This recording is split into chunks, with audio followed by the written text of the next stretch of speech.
Hace unos días la revista Nature publicaba que después de varias décadas de intentos fallidos, un equipo del Laboratorio Nacional Lawrence Livermore de Estados Unidos ha logrado por primera vez que un reactor de fusión nuclear produzca más energía de la que consume.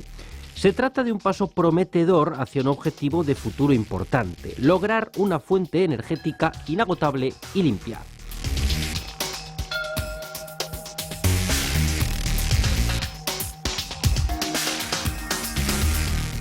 Precisamente al desarrollo y al estado actual de la fusión nuclear vamos a dedicar hoy este espacio. Vamos a hacerlo acudiendo a un lugar único en España en algunos aspectos relacionados con la investigación y el desarrollo tecnológico de este campo de la energía nuclear.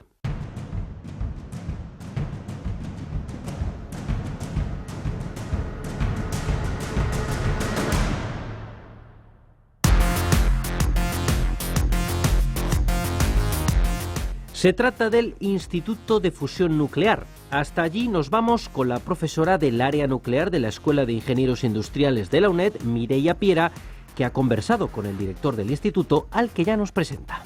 Hoy nos acompaña José Manuel Perlado, catedrático de la Universidad Politécnica de Madrid, es director del Instituto de Fusión Nuclear de NIM, de la Universidad Politécnica, y exdirector del Departamento de Ingeniería Nuclear de la Escuela de Industriales, también de la Universidad Politécnica de Madrid. Ha sido coorganizador de varias conferencias internacionales sobre energía, nanotecnología, fusión nuclear y política de defensa. Es asimismo coeditor de algunos libros sobre fusión por confinamiento inercial. Es además autor de más de 300 artículos y publicaciones en conferencias y revistas SCI, como pueden ser Nuclear Fusion, Physical Review Letters, Physical Review B, un largo etcétera, Fusion Science and Technology, Nuclear Technology, en fin, Laser and Particle Beams, Material Research Society y Philosophical Magazine. Muy buenos días, Manolo, es un placer tenerte aquí. Y me gustaría que nos hablaras de la fusión, empezando porque nos explicaras qué es la fusión nuclear. Bueno, pues la fusión nuclear es la unión de dos núcleos ligeros. El más ligero es el hidrógeno, por lo tanto es el que tecnológicamente utilizamos ahora mismo, y en concreto dos de sus isótopos conocidos con el nombre de deuterio y de tritio. Una vez conseguida la unión de esos núcleos, se produce una liberación de energía que está en forma de la energía cinética de los productos resultantes, que es la que tecnológicamente intentamos rescatar. Hay una ganancia de energía que va desde los kiloelectronvoltios, que es un electronvoltio es lo equivalente a 11.600 grados Kelvin, de un cuerpo negro emitiendo a esa temperatura. Por lo tanto, se va desde los miles de esa unidad hasta los millones de esa unidad. Es 3 veces más energética que lo que sale que lo que entra. Sí se consigue, que eso es lo difícil. ¿Qué diferencia hay entre la fusión y la fisión nuclear? La fusión nuclear, que es lo que no existe comercialmente, que es la unión de estos isótopos ligeros, es, como bien dice la palabra, es la unión de núcleos, es conseguir unir dos núcleos para lograr otras partículas y liberar una energía entre tanto. Mientras que la fisión nuclear es la ruptura de un núcleo, en este caso, como no puede ser de otra manera, de un núcleo pesado, que son los que tienen mayor facilidad para romperse, cuando son bombardeados por partículas. La más probable es el neutrón, liberando asimismo energía, también del orden de los millones de esa unidad que hemos mencionado antes, que es el electronvoltio, energía equivalente a lo que emite un cuerpo negro a 11.600 grados. Así es que uno es la ruptura, la fisión, que son las actuales plantas de potencia que tenemos en nuestra sociedad, y otra es la fusión, que no existe todavía como plantas de potencia, en la que estamos investigando, que es la unión de los núcleos. ¿Cómo y dónde se logra realizar la fusión nuclear? Pues las formas más populares de conseguir la fusión nuclear, hay otras aproximaciones exóticas, como bien conoces, Pero las tres esenciales son una, a la que el ser humano no tiene acceso, pero está interesadísimo en ella, que es el núcleo de las estrellas.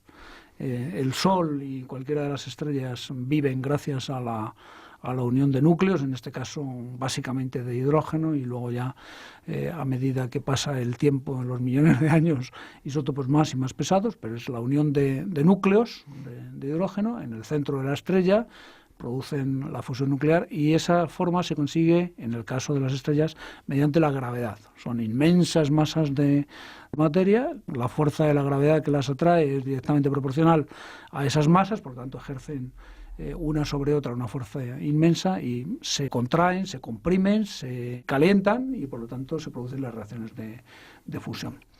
Esa es algo que muy interesante, pero que se nos escapa. Y luego el ser humano ha conseguido a lo largo del tiempo dos. Una que es aprovechando la realidad de que la materia en esas condiciones de tantos millones de grados no es ni un sólido, ni un líquido, ni un gas, sino que es ese conocido como cuarto estado de la materia, que es el plasma, en el que lo que coexiste son electrones y iones, es decir, núcleos cargados positivamente rodeados de algunos electrones, menos que el átomo, para que sea una carga positiva, pues aprovechar el hecho de que son partículas cargadas. Una de las leyes del electromagnetismo es que una partícula cargada sigue la línea de inducción creada por un campo magnético. Entonces lo que hacen los físicos y tecnólogos es decir, bueno, pues si las partículas siguen a esas líneas, vamos a crear esas líneas desde el exterior o como sea, de tal manera que las partículas sigan esas líneas y estén confinadas el tiempo suficiente a la temperatura que deseo, que son de millones de grados, como para que se estén viendo unas a otras durante mucho tiempo, dando vueltas en una cajita y estén produciendo reacciones de fusión. Y luego la última es reproducir en la Tierra lo que es el núcleo de una estrella. Lo que pasa es que, claro, no con las formas de la gravedad, porque no sabemos ni podemos hacerlo, sino mediante los medios más intensos que tenemos de dar energía, que es mediante láseres o hacer de iones. Hoy en día, mediante láseres muy intensos, pues lo que se hace es lo mismo que el Sol. Los láseres lo que hacen es, a través de una serie de mecanismos, conseguir comprimir a la materia, como se hace en una estrella. La materia se comprime, se calienta en su centro, se producen las reacciones de fusión, más fusiones a medida que va pasando el tiempo y luego una explosión en un tiempo de cientos de picosegundos. Esa es la otra forma. ¿Con qué masas en este caso? Pues con masas, para hacer eso, como no tenemos la fuerza de la gravedad, pues con masas de no más de 1 miligramo de la materia de hidrógeno y con tamaños de esferas de 1 milímetro.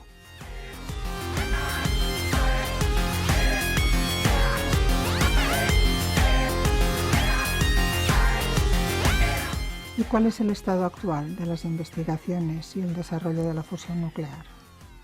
Pues ahora mismo estamos en las dos líneas.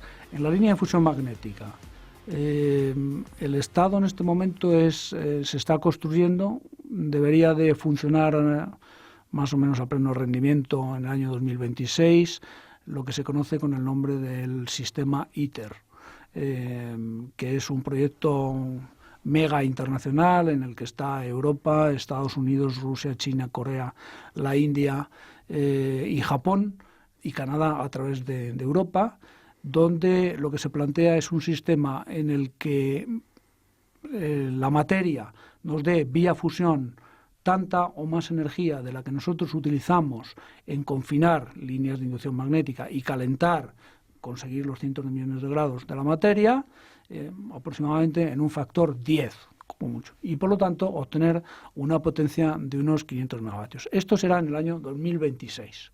Ese es el estado. Y luego seguir con las investigaciones que son comunes a magnético y a inercial de lo que es la tecnología para una planta de potencia que vendrá más tarde del año 2023. No sé exactamente qué fecha, pero bueno, más tarde del año 2026. Y en la fusión inercial, la fusión por láser, el estado hay una gran instalación que es la NIF, el National Ignition Facility, el Laboratorio Nacional de Lawrence Livermore en California, en Estados Unidos. Va a arrancar una al año que viene en Francia, que es el láser Megajoule. Hay otras instalaciones a lo largo del mundo que pretenden lograr exactamente lo mismo que ITER, es decir, que la materia, gracias a la fusión, nos dé, con ese mecanismo que he mencionado antes, tanta energía como nosotros la ponemos a la materia. Y luego ya vienen las investigaciones siguientes para conseguir la tecnología para un sistema comercial, que es hacer que el proceso sea repetitivo, que los láseres sean eficientes, bla, bla, bla, bla. Sobre todo la palabra repetición del proceso en el segundo de los casos. Eso será, el NIF ya lo ha hecho ahora, en el año 2014, obteniendo más energía que la que se pone en la cápsula, no de la que llevan los láseres. Previsiblemente, para que sean los láseres, estamos en la frontera de lo mismo que el ITER, aproximadamente 15 o 20 años, y luego ya para el comercial, pues ya cada uno hace las especulaciones que sean. Entonces, ¿son el ITER en fusión magnética o el NIF en fusión inercial instalaciones de centrales de potencia? Esto, muchas gracias por la pregunta, porque efectivamente es la típica... No, la contestación es no. El ITER es una... A ver, en el sentido de que el ITER es una planta que da potencia, claro que da, va a dar 500 megavatios térmicos, pero como los da 7 veces al día, o los va a dar 10 veces al día, evidentemente no es una planta de potencia. Es un sistema maravilloso que va a verificar las premisas de la fusión se cumplen, pero no es una central de fusión de potencia. Un aparato que obtiene potencia, pero no está conectado a la red eléctrica. Y en el caso del NIF o del láser Megajoule o estas instalaciones que están ahora, lo mismo. Son instalaciones que van a lograr demostrar que la viabilidad de la fusión por láser, igual que el otro en fusión magnética, es cierta, y por lo tanto que se puede obtener más energía de la que yo meto, pero tanto en cuanto, lo mismo que antes, tanto en cuanto no hay un proceso de repetitivo en el sistema, pues no es una planta de potencia y por lo tanto no se puede conectar a la red eléctrica.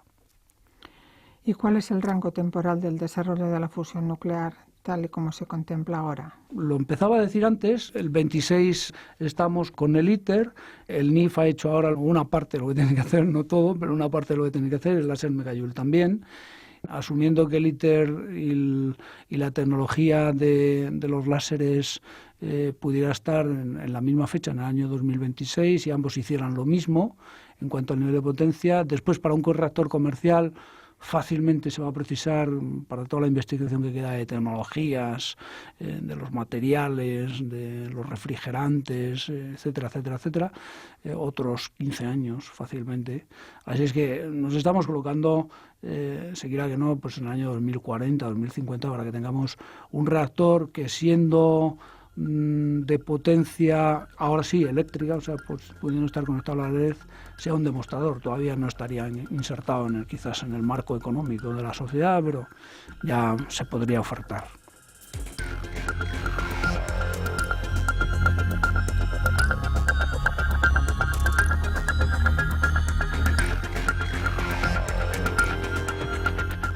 ¿Y cómo se encuentra en nuestro país la I+D de la fusión nuclear? Pues yo creo que nuestro país se encuentra francamente bien. A ver, en fusión magnética el protagonista esencial es el CIEMAT, el Centro de Investigaciones Energéticas, Medioambientales y Tecnológicas, que está ubicado en la Moncloa, en Madrid, con sedes en otros sitios, pero el Laboratorio Nacional de Fusión, que es el responsable de todo este tema, está aquí en Madrid, con un pequeño aparato de la clase de los Stellarator en fusión magnética, pero muy representativo para hacer física de plasmas. Por tanto, en física de plasmas es significativo. También la Universidad Carlos III tiene puntos importantes ahí que decir. Luego, en la parte de tecnología, pues tanto en materiales como en el estudio de refrigerantes, como en el estudio de manejo de los materiales más o menos radiactivos en el sistema, pues estamos a la cabeza. O sea, estamos representando realmente no solamente a nuestro país, sino a la sociedad de fusión dentro de los ámbitos internacionales, como representantes europeos, etcétera, etcétera, internacionales, en los comités de Euratom, etcétera, etcétera. Y por la parte de la fusión inercial, pues el Instituto de Fusión Nuclear de la Universidad Politécnica de Madrid, junto a la Universidad Nacional de Educación a Distancia, por cierto, a la Universidad de Las Palmas de Gran Canaria y también un pequeño grupo en la Universidad de Castilla-La Mancha, en la parte de física de plasma, sobre todo en el tema de simulación, porque en este área no hay experimentos, están a la altura de cualquier otro grupo que pueda estar en el mundo a la hora de diseñar los sistemas, y desde el punto de vista de tecnología, pues lo mismo que diríamos antes, tanto en materiales, las propuestas de materiales, como en el tema de irradiación y estudio de esos materiales, en los metales líquidos refrigerantes y sus propiedades, los efectos de corrosión y todo lo que es el sistema de envoltura, que al final va a producir una central eléctrica de fusión, pues estamos a la altura de cualquier otro. No hay más que ver las publicaciones que existen de esos grupos en el ámbito internacional. ¿Y cuáles son algunos de los retos de futuro en el desarrollo de una planta de potencia de fusión nuclear? Pues yo creo que el reto, primero está lógicamente la demostración de la que ya hemos hablado a través de estas máquinas, pero la palabra quizás que más interesa es, en el caso del magnético, es mantener el plasma el periodo más largo de tiempo. Ahora el ITER solamente va a mantener el plasma por tiempos de 1500 segundos y lo volverá a repetir las veces que puedan a lo largo de un día. Eso tiene que ser un sistema cuasi continuo para que realmente salga electricidad del alternador después de la turbina, etcétera, etcétera, de la planta de potencia. Y luego, en el caso de fusión inercial, desde el punto de vista de plasmas, la palabra clave es repetición, repetición, repetición. Es decir, hay que conseguir que los láseres sean repetitivos y de alta eficacia. Hay que conseguir que las cápsulas que iluminan como si fueran pequeños soles esos láseres para provocar en ellos los mecanismos adecuados se lancen con la misma repetición con la que se disparan los láseres. Hay que conseguir que se apunte en el sitio. Todo eso queda por hacer, y eso a una velocidad de 5 o 10 veces por segundo. No es trivial. Y luego, desde el punto de vista de tecnología, pues quedan muchísimas preguntas. ¿Cuáles? Pues cómo se comportan los materiales bajo los campos de radiación tan brutales que hay ahora. Pues hombre, sabemos algo, pero no demasiado. No demasiado. Nos queda por saber. ¿Cómo se comportan los metales líquidos en esos ambientes? Pues sabemos, claro que sabemos, pero no hay suficientes instalaciones como para comprobar la parte final. El tritio, que es uno de los isótopos del hidrógeno que utilizamos, que es un bien escaso, cómo se produce el balance de ese isótopo y la no pérdida de ese isótopo, que por otra parte es radiactivo, de muy baja actividad, de muy corta vida, pero radiactivo, en el sistema, pues hay que diseñar todos esos sistemas de manera adecuada. Y todo eso pues queda por hacer. Por eso las iniciativas, en el caso de magnético, con la palabra demo, que ahora se le va a potenciar desde el punto de vista de Europa a través de Euratom, o las iniciativas internacionales como puede ser en fusión inercial el proyecto LIFE o el proyecto IPER en Europa, que es las líneas de investigación de esos grandes reactores para producir energía eléctrica, no solo ya potencia, sino energía eléctrica, contemplando los distintos aspectos que van a ser necesarios investigar en estos casi 40 años o 30 y tantos años que nos quedan para llegar ahí, pues son fundamentales. Los retos todavía son bárbaros y todo depende del impulso que le dé la sociedad a esta fuente de energía, que por otra parte tiene la inmensa ventaja frente a otras de que es la fuente de energía de más alta densidad de energía, valga la redundancia, que existe y que el ser humano es capaz de manejar ahora mismo, ¿no?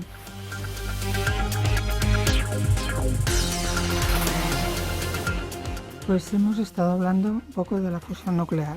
Ahora me gustaría que, como director del Instituto de Fusión Nuclear, nos comentaras un poco las líneas de investigación que se siguen dentro del instituto puntero no solo a nivel nacional, sino a nivel internacional. Muy bien, pues muchas gracias por esta oportunidad, hombre. La verdad es que, bueno, miembro del instituto, por otra parte, fundador, además. O sea, ¿qué iba a preguntar? Pero sí, el instituto se creó en el año 81 por el profesor Guillermo Velarde, el que nosotros somos alumnos y además cofundadores del instituto, gracias a que él nos quiso poner en el organigrama. Y lleva funcionando desde entonces, primero como un instituto directamente del Ministerio y cuando las competencias pasaron a la comunidad como un instituto de la Comunidad de Madrid, dentro del marco de la Universidad Politécnica de Madrid, pero eso sí, adscrito gente de la Universidad Nacional de Educación a Distancia, no sé, a Las Palmas de Gran Canaria. Ahora mismo seremos como unos 40 personas en total, si unimos a la gente de Canarias, a la gente de la UNED, más los doctorandos, que algunos de ellos seguro que se me olvidan. Las líneas fundamentales que nosotros seguimos son, primero, desde el punto de vista de fusión, nosotros somos gente de fusión por confinamiento inercial, o sea, la fusión por láseres. Así es que nos dedicamos al estudio de los blancos que iluminan los láseres y la hidrodinámica y radiación de esos blancos para conseguir la compresión y el calentamiento de esa bolita de 1 milímetro y 1 miligramo de masa, la física atómica que hay detrás de esos procesos para que lleve a buen término, nuevos ciclos particularmente significativos, quizás no en la primera generación, pero sí en la segunda o en la tercera, como lo que tú mismo has estudiado, ciclos como de protón-boro, mucho más exóticos y mucho más eficientes, pero mucho más difíciles de obtener y por lo tanto para una siguiente generación. Eso desde el punto de vista de la física de plasmas, ¿verdad?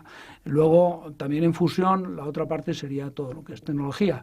Bueno, mejor dicho, física para la tecnología, porque no estamos todavía en el punto de coger y ponerme a hacer un aparato y que ese sea el de la central que voy a tener en el futuro, sino que estamos en el punto de estudiar, en muchos casos, la física básica o la física aplicada para hacer el aparato.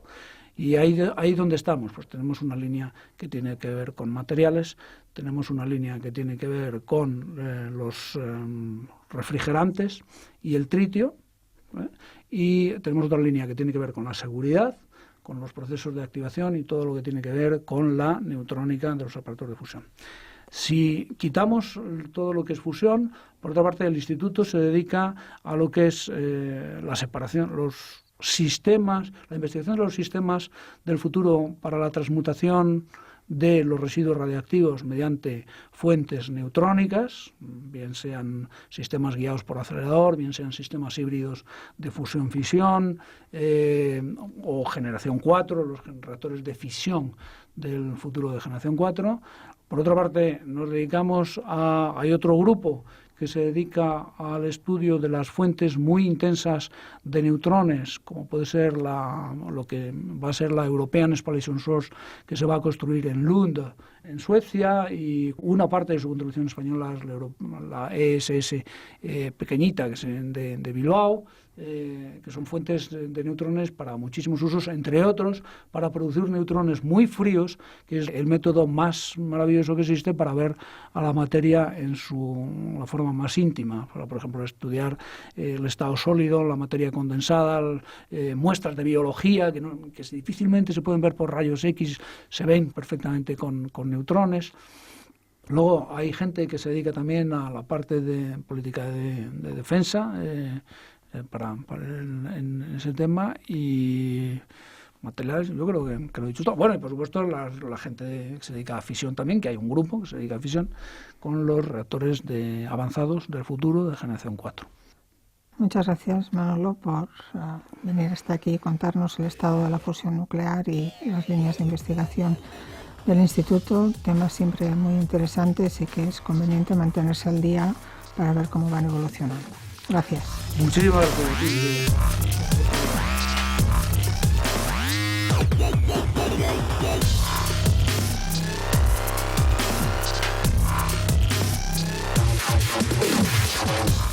Muchas gracias, profesora Piera, y también agradecemos que haya compartido estos minutos con la UNED al director del Instituto de Fusión Nuclear, Manuel Perlado. Por cierto, que para ampliar información sobre la historia, actividad, proyectos de investigación o publicaciones del Instituto podemos acudir a la dirección www.denim.upm.es.